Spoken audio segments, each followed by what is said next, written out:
Allez, on est en France. Allez, cul sec. Hop.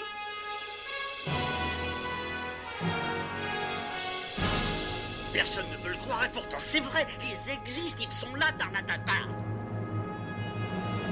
Non.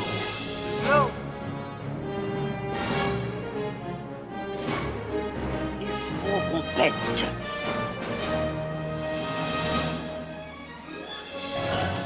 Voyons, circuit branché, convecteur temporel temporisé. Bonjour, bienvenue sur Histoire d'en dire plus. Aujourd'hui, on parle d'un film de 99, film culte, La Momie, avec Brendan Fraser. Allez, c'est parti, mon kiki.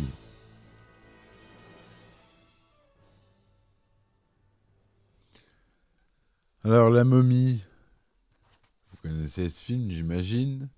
The Mummy, en anglais, est un film d'aventure fantastique américain, écrit et réalisé par Stephen Sommers, sorti en 1919. C'est une nouvelle version du film américain de 1932, La Momie, également produit par Universal Pictures.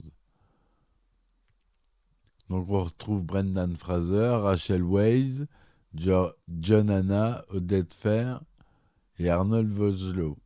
Le film a pour antagoniste principal la momie d'un prêtre d'Égypte antique maudit qui est accidentellement ramené à la vie par des archéologues dans les années 1920. La momie poursuit les membres de l'expédition jusqu'au Caire pour se nourrir d'eux et accumule ainsi des pouvoirs magiques de plus en plus terrifiants, au point de menacer l'Égypte et le monde entier. Tandis que les aventuriers Rick O'Donnell, Brendan Fraser et le bibliothécaire Evelyn Canahan, Rachel Weisz, tentent de trouver un moyen de l'arrêter. Le film reçoit des critiques partagées à sa sortie en salle, mais il obtient un score commercial et remporte plusieurs récompenses, dont 2 pour sa bande originale composée par Jerry Goldsmith, le célèbre. Il donne lieu à 2 suites, La Retour de la momie, du même réalisateur en 2001, puis La momie et la tombe de l'empereur Dragon de Rob Cohen en 2008. Un film dérivé, Le Roi Scorpion en 2002, engendre lui-même une nouvelle série de films. La momie donne aussi lieu à une adaptation en série animée de 2001 à 2003. Divers produits dérivés sont également commercialisés.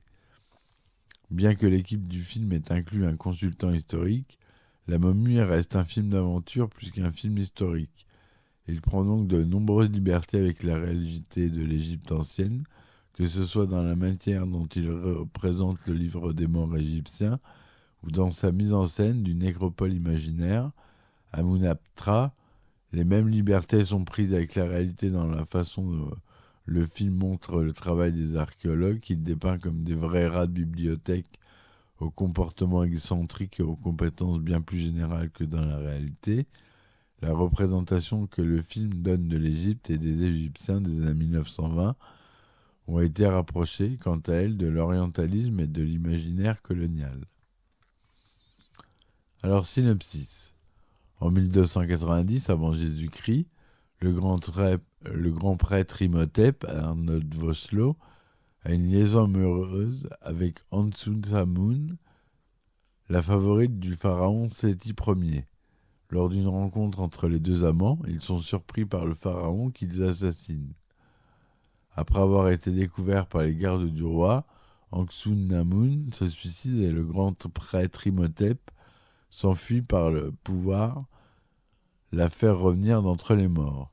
Il vole le cadavre de son amante et l'emmène à Amam-Nupra, la cité des morts, où il commence un rituel de résurrection. Capturé par les soldats du pharaon avant la fin de la cérémonie, il est condamné au Hom-Dai, malédiction qui consiste à être enfermé vivant dans un sarcophage pendant que des scarabées le dévorent vivant. En 1926, au Caire, Evelyn Canahan, Rachel Weisz, jeune femme britannique ayant une excellente connaissance de l'Égypte antique, travaille comme bibliothèque au musée égyptien du Caire.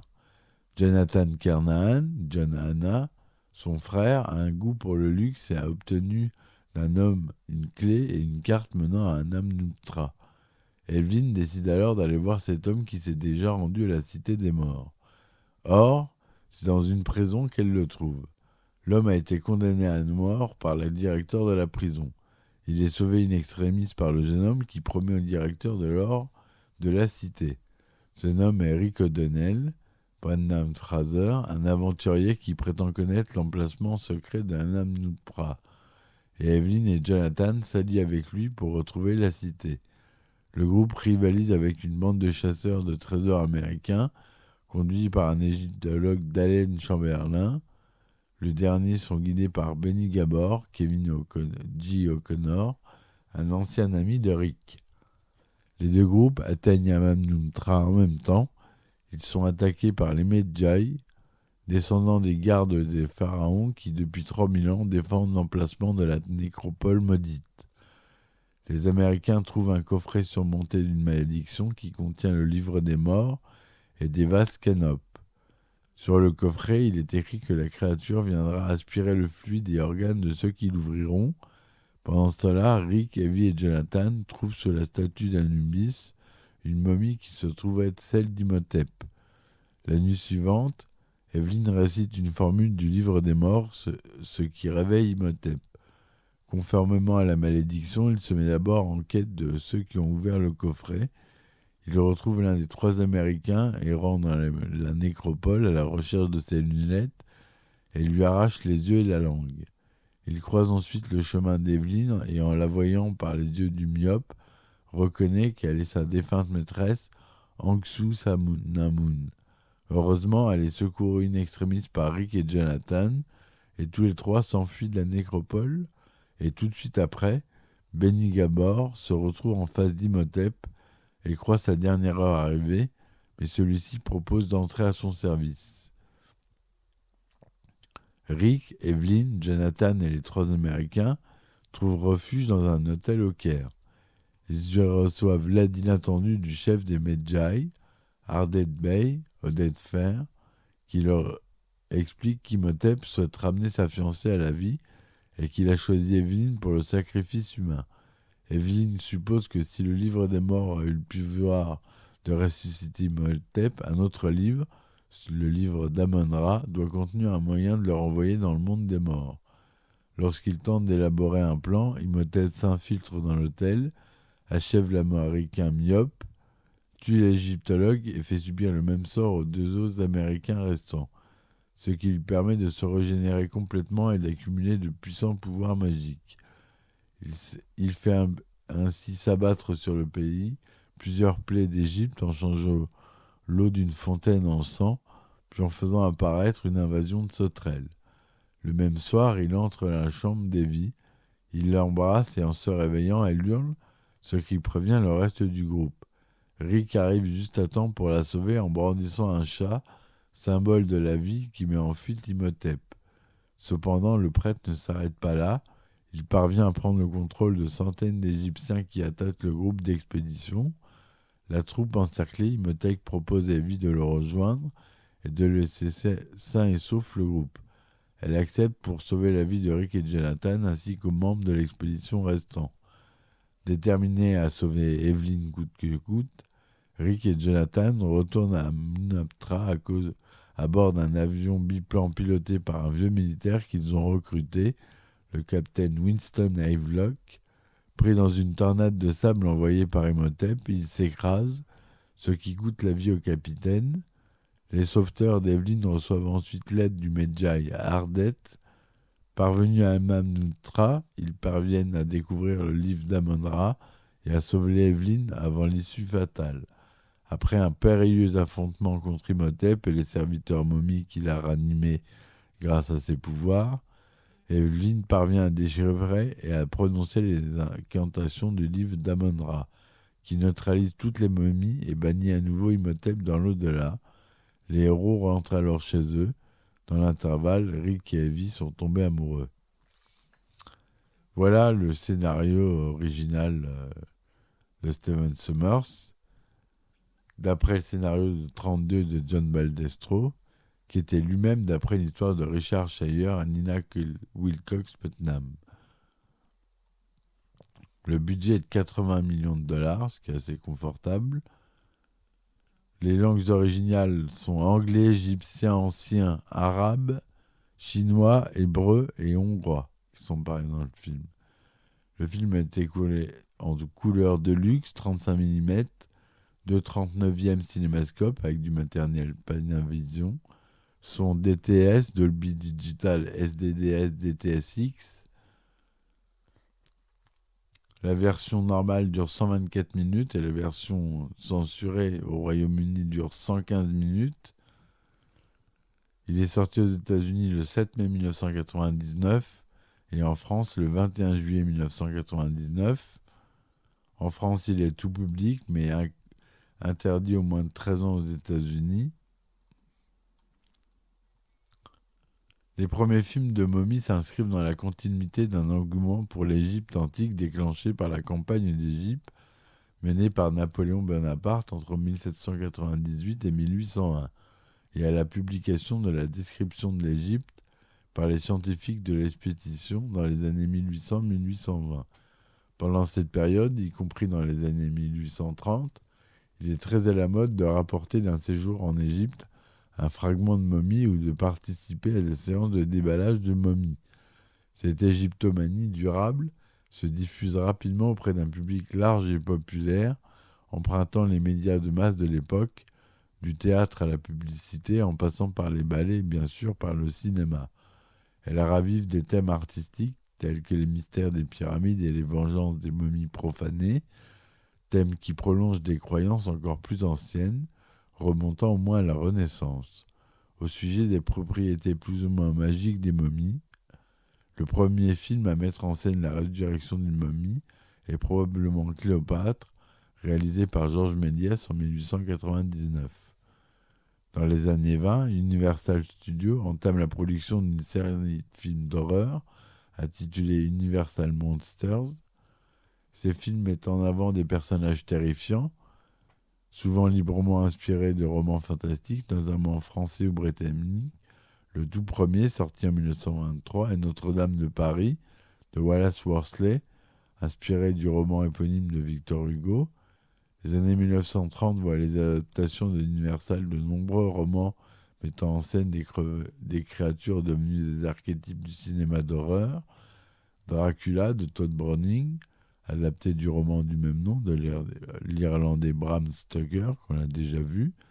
La même année, Frankenstein, de James Whale, d'après le roman de Mary Shelley. Ces deux films rencontrent un énorme succès, ce qui incite le studio à poursuivre l'élaboration d'une galerie de personnages horribles. C'est en 1932 que vient s'ajouter à cette série de films La Momie, réalisée par Karl Freund avec Boris Karloff, fameux acteur de films fantastiques, dans le rôle titre.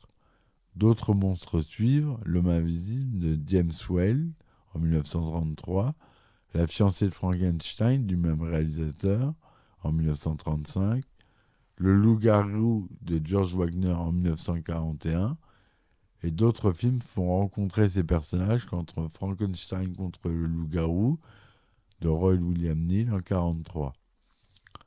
Les premiers films de momies s'inspirent des récits fantastiques d'auteurs européens comme Le Pied de momie de Théophile Gautier, paru en 1840, ou les nouvelles d'Arthur Conan Doyle, comme Le Lot de 149, paru en 1892, où un égyptologue d'Oxford tente de lancer un sortilège pour animer et contrôler une momie. Et L'Anneau de Thoth, où un égyptologue découvre qu'une momie égyptienne contient un homme qui est encore vivant après 3000 ans grâce à un élixir qu'il a bu. Mais l'homme désire rejoindre dans la mort la femme qu'il a aimée et qui n'a pas survécu. L'Anneau de Thoth sert de manifestement d'inspiration au scénario de La Momie de Karl Freund en 1932, mais le texte de Doyle n'y est pas mentionné au générique. Comme la plupart de ces films d'horreur, La Momie donne lieu à deux suites, La main de la momie en 1940, La tombe de la momie en 1942, Le fantôme de la momie et la malédiction de la momie en 1944, De Inigo et la momie en 1955. Une deuxième série de 4 films est ensuite produite avec l'autorisation d'Universal par Hammer Film Production entre 59 et 71. Ainsi, dès 1932, le personnage de la momie fait partie de l'univers des studios Universal qui l'utilisent régulièrement dans leurs grosses productions.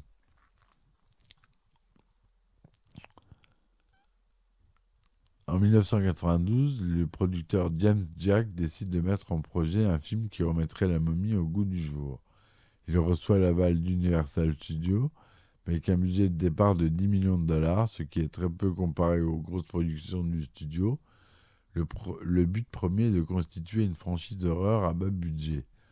James Jack recrute alors Clive Barker, écrivain et cinéaste d'horreur célèbre qu'on connaît, pour travailler sur un synopsis. Clive Barker conçoit une histoire sombre et violente dans laquelle le directeur d'un musée d'art contemporain se révèle être un cultiste désireux de réanimer des momies. James Jack se souvient dans un entretien que le projet conçu par Barker était sombre, sexuel et empreint de mysticisme, et qu'il aurait fait un excellent film à petit budget. Mais après plusieurs réunions, Universal et Clive Barker se désintéressent du projet et la collaboration s'arrête là. C'est ensuite le scénariste d'horreur George Romero, qu'on connaît tous, qui est démarché et envisage un film d'horreur façon film de zombies dans la lignée de son premier film, La Nuit des Morts Vivants, dans lequel je ferai un podcast, sorti en 1968.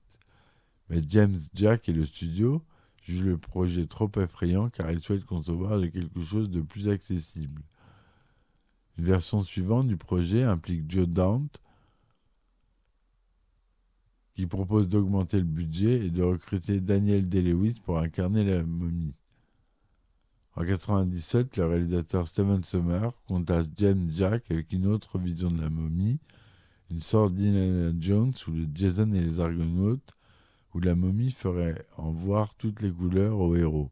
Sommers avait vu le film à 8 ans et avait envie de recréer ce qu'il avait apprécié, mais à plus grande échelle.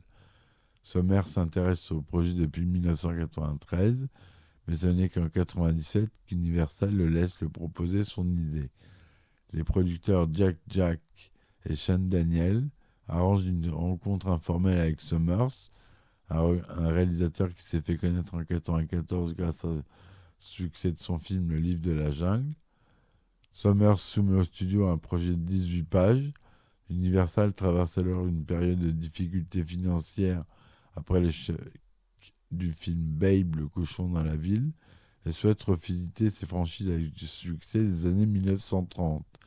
Séduit par le projet, les studios Universal donnent le feu vert à Stephen Sommers et augmentent le budget de 15 à 80 millions de dollars. Stephen Sommers a dès le départ envie de recourir aux effets spéciaux numériques pour son film afin de lui conférer un réalisme que les maquillages et les prothèses ne permettent pas toujours d'atteindre. La conception des effets visuels du film est dirigée par John Burton et mise en œuvre par la société qu'on connaît tous, Industrial Light and Magic, ILM. La conception visuelle du personnage de la momie et le choix des techniques à utiliser pour lui donner vie à l'écran se font bien avant le début du tournage et prennent environ 3 mois. Avant de rendre le meilleur réalisme possible les mouvements de la momie, c'est la technique de la motion capture qui est retenue par Burton. Un travail préalable est approfondi et réalisé par ILM à partir des photographies déjà existantes d'Arnold Vosloo, l'acteur qui joue Imhotep dans le film, puis en prenant des photographies et en réalisant des films spécifiques qui permettent aux animateurs d'étudier sa silhouette, sa démarche et ses mouvements. Par la suite, sur les plateaux de tournage, Arnold Vosloo, revêtu de capteurs qui permet de numériser ses mouvements avec précision et de disposer ainsi d'une base pour animer la momie en infographie dans chaque plan concerné. Dans les premières scènes du film, lorsqu'Imhotep a encore l'apparence d'une momie, les plans sont entièrement animés en images de synthèse. À mesure que la momie s'humanise et prend les traits de l'acteur, les effets spéciaux combinent les prises de vue réelles de l'acteur en leur ajoutant des sortes de prothèses numériques, par exemple pour les plans où Imhotep n'est qu'à moitié reconstitué, mais encore une joue et des dents manquantes. Les scènes de la dernière partie du film où Imhotep a un aspect entièrement humain sont simplement des prises de vue réelles d'Arnold Vosloo. Le budget final du film s'élève donc à environ 80 millions de dollars. Sur Metacritic, il reçoit 48%, sur Rotten Tomatoes 61% et sur Allociné 3 étoiles et demie. Donc voilà ce que je voulais vous dire sur ce film culte qui mérite d'être revu et revu, la trilogie que je me suis procuré en Blu-ray 4K en import. Je les ai pas revus, ça fait un moment, ils passent souvent à la télé. Voilà, je vous remercie de m'avoir écouté jusque-là. Je vous dis à très vite pour de nouvelles chroniques. Laissez-moi des commentaires et des likes. Soutenez-moi sur Ulule si vous pouvez. Vous tapez Histoire d'en dire plus. Sur Tipeee, sur Patreon, il y a des abonnements avec des épisodes inédits. Faut pas oublier ça. Je vous remercie, je vous dis à bientôt. Ciao, ciao.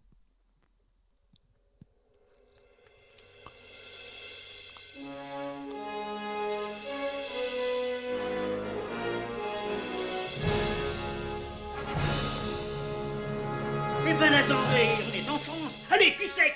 Hop.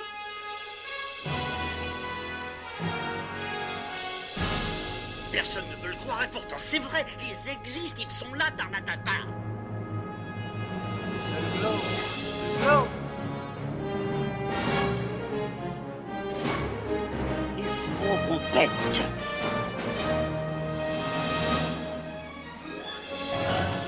Voyons, circuit branché, convecteur temporel temporisé,